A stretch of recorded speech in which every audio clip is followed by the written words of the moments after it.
आदाब नाजरीन, आपकी मुलाकात हैदराबाद के मशहूर व मारूफ कार्डियोलॉजिस्ट डॉक्टर संजीव कुमार साहब से फिर एक बार कराई जाए, क्योंकि कल से देखा जा रहा है कि नेशनल मीडिया में इस बात को लेकर बहुत ज़्यादा चर्चा हो रही है कि 4 तारीख से लेकर 18 तारीख तक कोरोना पीक पर होगा।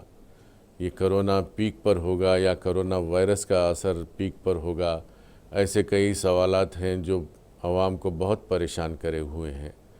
सब तरफ जैसा कि आप मीडिया के थ्रू भी जानते हैं कि तमाम दवाखाने फुल हैं, तमाम ऑक्सीजन के जो सेंटर्स हैं वो पूरे खाली हो चुके हैं। लेकिन अल्लाह का फ़ज़ल है कि हमारे तेलंगाना में हालात फिर भी बेहतर हैं, ऑक्सीजन अवेलेबल है। तो नाज़रीन, आइए आज हम फिर एक बार डॉक्टर संजीव कुमार साहब जो कार्डियोलॉजिस्ट हैं, जिन्हें आप बखूबी जानते हैं कि हैदराबाद की मशहूर मारूफ हस्ती है, आइए उनसे फिर एक बार ये सवाल करते हैं। डॉक्टर साहब, ये कोरोना वायरस 4 तारीख से लेकर 18 तारीख तक क्या मुहूर्त है इसका? फुल पीक पे रहेगा ऐसा चिल्ला रहे हैं नेशनल मीडिया में लोग। नहीं, ये सही नहीं है। एक्चुअली जब पहली वेव आई थी तो हमें हर दिन जितने केस मिल रहे थे, इस पीक वेव में अब सेकंड वेव में 4 गुना केसेस आ गए, क्योंकि हर रोज़ 4 लाख के आसपास लोग अफेक्ट हो रहे हैं। तो हम ये मान के चल रहे हैं कि ये 4 लाख लोग अफेक्ट होने की वजह से इसको पीक बोल रहे हैं। इसमें क्या लोग ज़्यादा मरेंगे या ज़्यादा इन्फेक्ट होंगे या कोरोना ज़्यादा होगा, ऐसा कुछ भी नहीं है। नंबर 4 लाख पर डे बहुत ज़्यादा है, हम लोग इतने लोगों को सर्व नहीं कर पाएंगे शायद। अच्छा, ये 4 लाख सारे देश की बात कर रहे हैं? सारे देश की बात कर रहे हैं। अच्छा, तो अब ये बताइए कि ये 4 लाख में कितने लोग दवाखाने में शरीक होने के लायक होते हैं? अमूमन 100 में 80 लोगों को तो पता भी नहीं चलता कि उनको बुखार आया या कोरोना होके चला गया। जो बचे 20 लोग होते हैं, उनमें से सिर्फ एक ही आदमी होता है जिसकी ऑक्सीजन कम होती है। तो अगर मैं मानूं कि ये 4 लाख में से कितने लोगों को बिस्तरों की या बेड की ज़रूरत होगी या इंजेक्शन की ज़रूरत होगी, वो होंगे 4000 पर डे। 4000 per day. तो 4000 पर डे अपने पास बिस्तर नहीं मिलते। पूरे अगर हिंदुस्तान मान लिया जाए तो शायद 4000 पर डे हम लोग बिस्तर अरेंज कर सकते हैं, क्योंकि जैसे सरकारें इंतज़ाम कर रही हैं, गवर्नमेंट के अलावा कई छोटे छोटे सेंटर्स जिसमें बिस्तर डाल करके इंजेक्शन्स देने के लिए और ऑक्सीजन का इंतज़ाम कर रहे हैं। कई स्वयंसेवी संस्थान जो मदद के लिए बाहर आ रहे हैं। इन लोगों के हिसाब से हम कुछ बेड्स ज़रूर अरेंज कर पाएंगे और 4000 के आंकड़े को पार कर जाएंगे। बट अगर किसी वजह से इससे भी ज़्यादा बुरी कंडीशन हुई तो मैं उन सब स्पेशलिस्ट को, जो लोग छोटी छोटी क्लिनिक्स चलाते हैं जहाँ पे एक बिस्तर रहता है उनके पास, वहाँ पे अपने मरीज को ले जाके अगर 1 डोज इंजेक्शन लगा के 1 घंटा मॉनिटर करके अगर आप उनको भेज दें, तो ऐसे हमारे पास 40 लाख से भी ज़्यादा बेड है। तो आप घबराइए नहीं कि अगर कोरोना 6 महीने भी रह गया तो भी हमारे पास बिस्तर की कमी नहीं आएगी। डोज़ की बात कर रहे हैं तो आपका एक डोज़ का वायरल मैं वीडियो देखा था रेमडेसिविर के बारे में। इस इंजेक्शन के बारे में आपकी राय एकदम अलग है, जबकि लोग जो है इसको 40,000 50,000 में भी ख़रीदने को तैयार हैं। इसका खुलासा करिए, आखिर वजह क्या है? ये मेरी राय नहीं है, ये राय पूरे वर्ल्ड का जो डाटा है उसकी राय है। हुआ क्या था, रेमडेसिविर इंजेक्शन कोरोना के लिए नहीं बनाया गया था। जब पहले सार्स मर्स इन्फेक्शन, इबोला इन्फेक्शन अफ्रीका में जब फैला था, तब ये दवाई रेमडेसिविर नाम की एक इंजेक्शन बनाया गया था। ये इंजेक्शन उसमें कामयाब नहीं हुआ, पर जब कोरोना आया तो सब लोगों ने हर तरह की दवाइयाँ यूज़ करनी शुरू करी।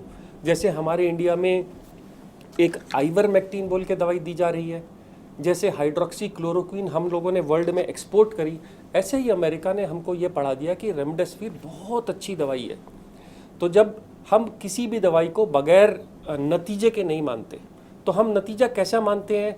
ये 100 मरीज और ये 100 मरीज, इन 100 मरीजों को हम रेमडेसिविर देंगे, इनको नहीं देंगे, और 28 दिन के बाद देखेंगे कि किन में मौतें ज़्यादा हुई।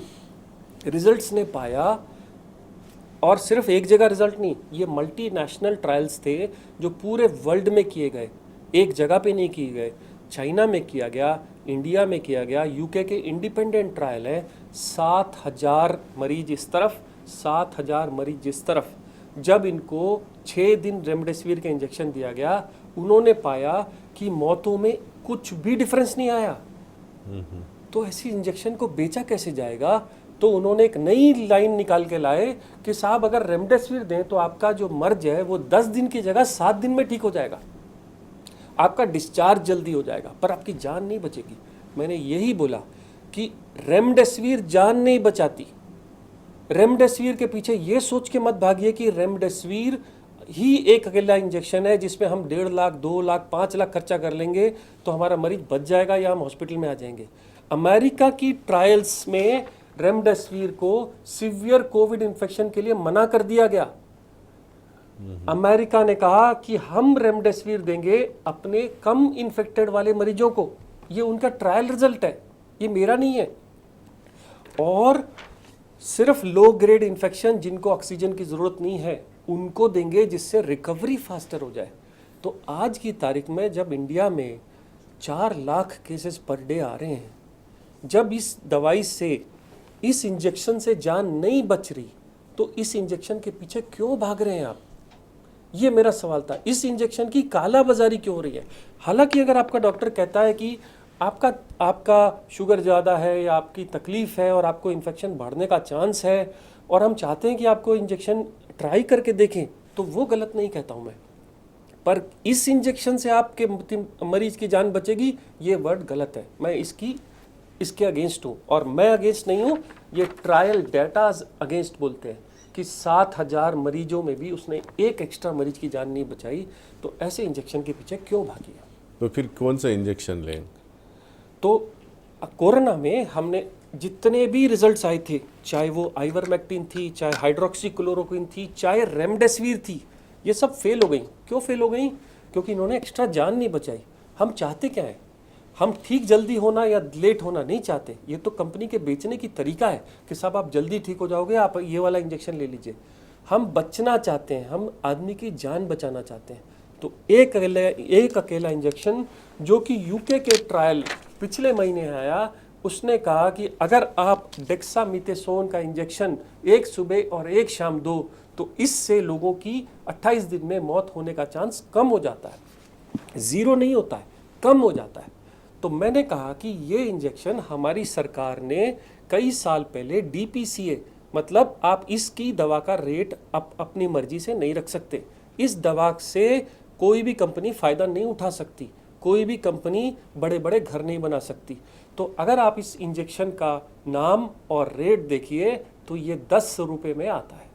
अगर 10 रुपये का इंजेक्शन सुबह और शाम लगे जाए तो आपका रोज़ का खर्चा 20 रुपये आता है। और जो मैं मानता हूँ कि कोई भी हिंदुस्तानी अगर जान बचाने की बात आएगी तो सह जाएगा ये पैसा। डॉक्टर साहब, आप इंजेक्शन्स के बारे में तो बताएं। 10 रुपये का इंजेक्शन कोरोना वायरस में कितना अहम है, ये सब लोगों को नहीं मालूम है क्या? सब लोगों को मालूम है, हॉस्पिटल में दिया जाता है, पर हमारी क्लिनिक्स में जहाँ पे हम लोग बहुत सारे मरीजों को कैटर कर सकते हैं और कॉमन पॉपुलेशन को नहीं पता है कि रेमडेसिविर ज़्यादा इंपॉर्टेंट है कि स्टेरॉइड ज़्यादा इंपॉर्टेंट है। मैं एक छोटा सा ग्राफ लेके आया हूँ आपके पास। पहले 7 दिन में जब वायरस मल्टीप्लाई करता है उस वक्त आपका शरीर इससे लड़ाई करता है, तब आपको कोई दवाई की ज़रूरत नहीं है, सिर्फ रज़ा की ज़रूरत है। पर अगले लास्ट पार्ट में रेमडेसिविर नहीं, स्टेरॉइड काम करता है। इसीलिए मैं ये आपके लिए लेके आया हूँ कि स्टेरॉइड ही इसका सबसे अच्छा इलाज है। अगर आप ये कहें कि साहब हम इंजेक्शन नहीं लगवा सकते, हमारे पास डॉक्टर फैसिलिटी नहीं है, तब ओरली स्टेरॉइड्स आते हैं जो कि आप गोली के साथ दे सकते हैं। ये सुबह और शाम दी जाती है। 5 दिन का छोटा सा कोर्स दे दीजिए और इमीडिएटली खांसी, सैचुरेशन सब इम्प्रूव हो जाता है। पर ये सब अपने डॉक्टर से कंसल्ट करके ही लीजिए। जी, अभी ये बताइए कि जो वैक्सीन का, अभी वैक्सीन लेने वाले हैं बच्चे हमारे 18+ वाले, 45+ वालों ने तो फर्स्ट राउंड उनका हो गया, फर्स्ट डोज हो गया, बहुत सारे लोगों का सेकंड भी हो गया। अब 18+ का जो हमारे वज़ीर आला के चंद्रशेखर राव साहब ने बहुत अच्छा ऐलान किया है कि आप लोग रजिस्ट्रेशन करा लीजिए, घरों में बैठे रहिए, घर को आके हम टीका देंगे।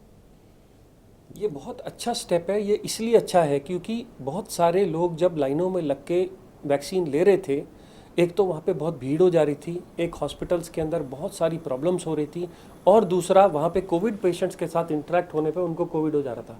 तो लोग पूछ रहे थे कि हम वैक्सीन लेने के बाद कोविड हो गया। नहीं साहब, आप उस लाइन में जब लगे थे तो वहाँ पे कोविड का पेशेंट था। इसीलिए सरकार चाहती है कि आप अपने घर बैठे, आप सिर्फ रजिस्ट्रेशन करा लीजिए, वैक्सीन आपके घर आएगी और फ्री आएगी। ये हमारा हक है कि हमें वैक्सीन फ्री में मिले, और अगर ऐसा चीफ मिनिस्टर आपको मिलता है जो आपको वैक्सीन फ्री दे रहा है तो इससे और अच्छा क्या हो सकता है। बेशक आपके दवाखाने में भी नहीं आएंगी शायद आपके वैक्सीन। सर, गवर्नमेंट ने कहा है कि किसी प्राइवेट इंस्टीट्यूट को हम लोग अभी वैक्सीन नहीं देंगे। अभी हम लोग गवर्नमेंट इंस्टीट्यूट्स में वैक्सीन रखेंगे जिससे कि हम उसको कंट्रोल कर सकें और वो लोगों को फ्री मिल सके, और आने वाले टाइम में सब लोगों को घर में जाके वैक्सीन दिलाई जा सके। बहुत अच्छी बात है ना सर। जी सर। अभी सेकेंड डोज वालों को तो देंगे ना आप लोग? जिन भी लोगों को वैक्सीन लग गई है उनको 1 महीने के बाद, या अगर कोरोना हो जाए तो 1 महीने रिकवरी के बाद वैक्सीन की ज़रूरत है, जो कि जल्दी ही अवेलेबल हो जाएगी। जी, तो अब ये तो फ्री में वैक्सीन देने का गवर्नमेंट ने ऐलान किया है। अच्छा, ये ऑक्सीजन का क्या है साहब? ऑक्सीजन के लिए इतना लोग जो है परेशान हो रहे हैं। अब जिसको ज़रूरत नहीं है वो भी ऑक्सीजन सिलेंडर ले आके घर में रख ले रहा है। सर, जब भी किसी चीज़ की शॉर्टेज होती है तभी काला बाजारी का जन्म होता है। आज तक मार्केट में सिलेंडरों, क्विंटलों सिलेंडर पड़े थे, किसी ने नहीं खरीदे, पर आज डर और इस खौफ के चक्कर में लोग सिलेंडर्स को खरीद रहे हैं, इसीलिए लोग ब्लैक कर रहे हैं। मैं आपको ये बताना चाहता हूँ कि कोरोना के 100 में से सिर्फ 1 पेशेंट को ऑक्सीजन की ज़रूरत रहती है, और ये ऑक्सीजन भी ऐसा नहीं है कि ये कोई जीवन दाता है। ये तो जब एक आदमी की ऑक्सीजन 90 से कम हो जाती है, जब हम पल्स ऑक्सीमीटर में देखते हैं कि हमारी ऑक्सीजन 90 से कम हो गई, तब उसके बाकी ऑर्गन्स को सपोर्ट करने के लिए ऑक्सीजन की ज़रूरत होती है। अगर एक नॉर्मल बंदा ऑक्सीजन लेगा तो उसके लिए वो जहर की तरह काम करती है। इसलिए आप ये मत सोचिए कि अगर आपकी ऑक्सीजन, अब देखिए मेरी ऑक्सीजन यहाँ नीचे ग्राफ बन रहा है जो मेरी पल्स बता रहा है, और ये ऑक्सीजन सैचुरेशन 99 बता रहा है। अगर मैं ऑक्सीजन लूँगा तो वो नुकसान करेगी।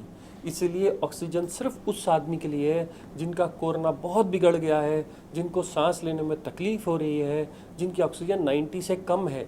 आपने देखा बाकी बीमारियों के मुकाबले कोरोना में ऑक्सीजन 40 तक भी डाउन चली जाके अगर लोग घर में सेवा कर ले रहे थे तो उनमें से कुछ लोग बच जा रहे थे।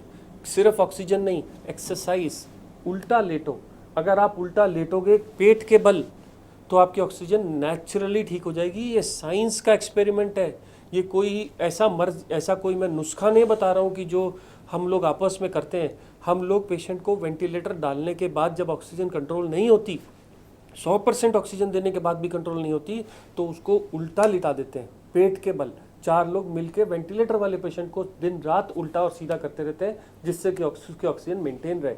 आप लोग जिस वक्त इन्फेक्शन नहीं हुआ, इसको एक एक्सरसाइज की तरह, एक व्यायाम की तरह, एक नॉर्मली जैसे हम लोग नमाज अदा करते हैं तो भी उल्टा होकर के लेटते हैं, तो ये उल्टा होकर लेटने से हमारे लंग्स के कई सेक्शंस ओपन हो जाते हैं और नई ऑक्सीजन बनती है। इसलिए कोशिश करिए कि दिन में खाना खाने से पहले 1 घंटा 2 बार कम से कम उल्टा लेटिए, जिससे आपकी ऑक्सीजन की ज़रूरत रहे ही नहीं। नाजरीन, डॉक्टर साहब ने एक अच्छी बात बताई। बातों बातों में उन्होंने नमाज का जिक्र किया। इसमें डॉक्टर साहब खुलासा तो नहीं कर रहे थे, लेकिन उन्होंने उल्टा होने की बात कही। लेकिन इसमें नमाज में जब हम रुकू में जाते हैं और सजदे में जाते हैं 5 वक्त में, उम्मीद है कि ऑक्सीजन की कमी नहीं होगी, क्योंकि आप रुकू में जाते हैं और सजदे में जाते हैं, जिसकी वजह से आपका ऑक्सीजन का जो बॉडी के अंदर ऑक्सीजन का सिस्टम है वो एकदम फ्री हो जाता है। Am I right? साइंस का एक्सपेरिमेंट है, ये बिल्कुल कारगर है। बिल्कुल कारीगर है। लिहाजा रमज़ान का महीना भी है, हमको इबादतें करते हुए दुआ भी करना है, नमाज़ों को जारी रखना है, और ऑक्सीजन की नौबत ना आए इसकी भी दुआ करना है। डॉक्टर साहब, अगर ऑक्सीजन फ़र्ज़ कीजिए कम हो जाता है, घर में रात का वक्त है, दवा खाने को जा नहीं सकते, तो वैसी सूरत में उस पेशेंट को क्या करना चाहिए? वो तो डिमोरलाइज हो जाएगा एकदम। अगर सडनली आप किसी पेशेंट को ऐसे हैबत वाली बात बता दें या उसको लाद करके हॉस्पिटल लेके फिरें, तो वो डर के वजह से ऑक्सीजन और ज़्यादा डाउन हो जाती है। इसलिए अगर आपकी ऑक्सीजन 90 तक भी है, 80-85 तक भी है, तो भी ऐसा सडनली कुछ हो जाएगा ऐसी डर की बात नहीं है। इससे पहले कि आप मरीज को ले लेके हॉस्पिटल जाइए, उससे अच्छा कि आप किसी अटेंडेंट को हॉस्पिटल भेजिए या ऑक्सीजन का इंतजाम करने के लिए भेजिए। जो घर में आप कर सकते हैं वो है कि आपको दरवाजे खुले रखने हैं जिससे कि ताज़ी हवा आए, उस कमरे में ज़्यादा लोग ना रहें।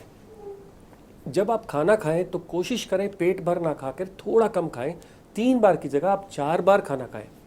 और अगर आप जिस वक्त पेशेंट बहुत हैबत में होता है उस वक्त उल्टा लेट जाएं और पॉजिटिव बातें करें। अगर मरीज को सडनली डर दे देंगे तो ऑक्सीजन और डाउन हो जाती है क्योंकि उसका हार्ट तेज भागने लगता है।